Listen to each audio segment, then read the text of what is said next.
Buonasera e ben ritrovati con l'informazione flash di New Sicilia. I principali titoli del pomeriggio. La polizia ha fermato 6 membri dell'equipaggio del peschereccio Islam partito dalle coste della Tunisia per giungere in Italia. Grazie alle dichiarazioni rese dai migranti a bordo dell'imbarcazione, gli inquirenti sono riusciti a risalire all'identità dei 6 scafisti.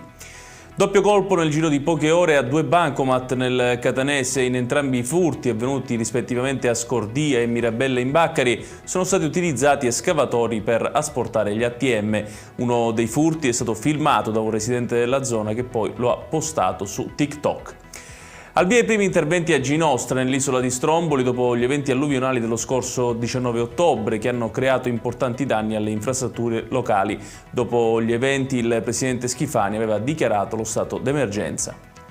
La Sicilia si conferma meta ambita per le vacanze. Secondo un report elaborato dalla piattaforma jetcost.it, Catania e Palermo sono nella top 10 fra le destinazioni più gettonate per il prossimo periodo di Natale. Il dato riguarda i viaggiatori italiani. E chiudiamo con il meteo. Quella di domani sarà ancora una volta una giornata dalle caratteristiche primaverili in Sicilia, nonostante ci si trovi in autunno inoltrato. Cieli sereni su tutta la regione con temperature massime ben oltre i 20 gradi in tutte le province, ad eccezione di Enna e Ragusa. Ed è tutto per questa edizione. Tutti i dettagli su queste notizie li trovate come sempre sul nostro sito www.newsicilia.it. Grazie per averci seguito e buon proseguimento di serata.